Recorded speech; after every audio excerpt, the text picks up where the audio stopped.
Yo les gars, aujourd'hui on se retrouve pour ma première review sur FIFA 22 et quel plaisir de commencer par cette carte. Vous l'avez vu dans le titre ou via la miniature, on va commencer par la review d'Eden Hazard.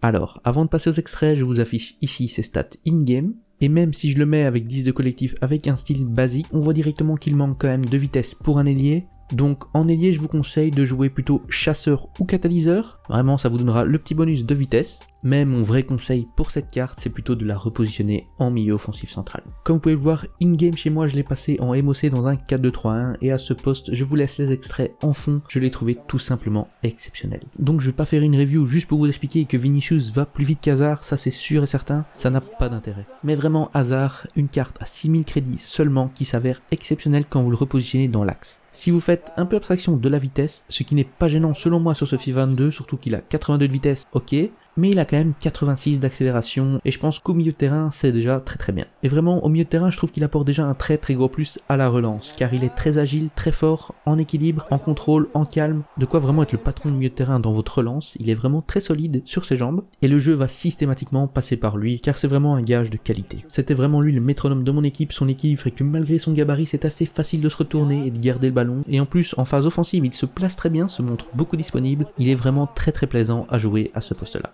Et comme c'est pas lui qui prend les profondeurs dans le dispositif que vous allez le mettre, honnêtement moi je me suis carrément permis d'aller lui mettre un petit style Vista à 200 crédits, et si vous appliquez ça il devient vraiment exceptionnel en milieu offensif. Regardez ça d'après Footbin, il passe à 90, et donc avec 10 de collectif repositionné, et ce style Vista, vous aurez donc 93 de positionnement, 88 de finition, 97 de puissance frappe, 82 de long shot, 99 de passe courte et 94 de Vista, pour ne citer que ça, quand on sait qu'il est déjà très fort en agilité, en dribble et pas mauvais en accélération, ça en fait vraiment un joueur ultra fort, et si vous voulez vous faire vraiment plaisir seulement pour 6000 crédits en Liga, c'est le joueur qu'il vous faut. Vraiment j'ai mis énormément de goals avec lui, plus d'ailleurs qu'avec mes attaquants. Il est presque à l'origine de chaque action, car en plus de ce qu'on a cité au niveau de ses traits caractéristiques, il a flair, tir en finesse et extérieur du pied. Ça devient vraiment donc un tueur dans le rectangle, et pourtant capable de marquer des beaux goals de loin également. Vraiment je sais pas si ça se ressent dans la review, mais perso je l'ai trouvé exceptionnel par rapport aux joueurs que j'ai essayé jusqu'à présent. C'est sûr j'ai pas encore essayé les joueurs hyper chers du jeu, mais je pense vraiment que pour 6000 crédits seulement c'est cadeau. Oubliez un peu de jouer tous les joueurs super méta de FIFA 21 à chaque poste. Je pense vraiment que ce FIFA est plus complet et qu'avoir des joueurs un peu plus polyvalents ça passe beaucoup mieux que dans le FIFA précédent. Et vraiment avoir un tel métronome au milieu, ça va aider vos joueurs de vitesse justement à recevoir des très bons ballons. C'est vraiment un métronome agile, solide, hyper complet. Comme lui au milieu de terrain, ça fait vraiment une grosse différence pour moi.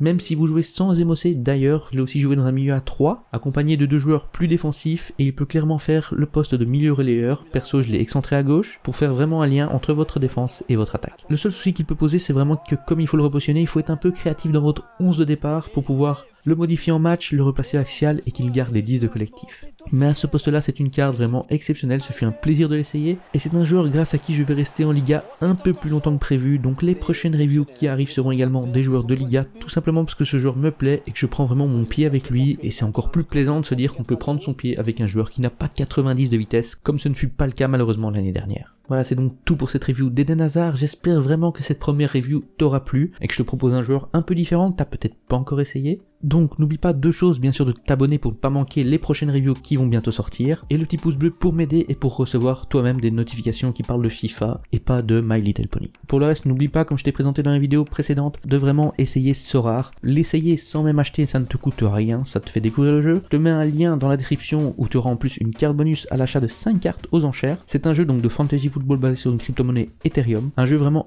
exceptionnel et où tu peux user tes compétences de manager pour gagner de l'argent réel et pas des crédits que tu perds chaque année comme tu le fais actuellement avec FIFA. Moi cette année c'est pour ça que je perds pas mon temps à l'achat-revente, je m'investis vraiment dans Sorare et chaque semaine je touche entre 0,30 et 0,40 de récompenses, et comme je t'ai montré dans la vidéo précédente, il y a même des fois des cartes où je gagne 300-400 euros. Donc à ce tarif là je vais pas me casser la tête à faire des achats-reventes sur FIFA, je garde mon temps pour m'intéresser au foot, ça te rapproche vraiment du football, ça me fait regarder des matchs que je n'aurais jamais regardé. Donc au-delà même du côté argent, si t'aimes le foot, tu vas adorer Sorare. Voilà, c'est déjà fini, donc on se retrouve très vite pour une prochaine review. N'hésite pas un peu à m'orienter s'il y a vraiment des joueurs qui t'intéressent, surtout en Liga pour l'instant, même s'il y en a déjà certains que j'ai essayé. J'essaierai de faire le petit effort de vous faire plaisir. C'était Lord Soon et on se retrouve très vite pour une prochaine vidéo. Ciao les gars.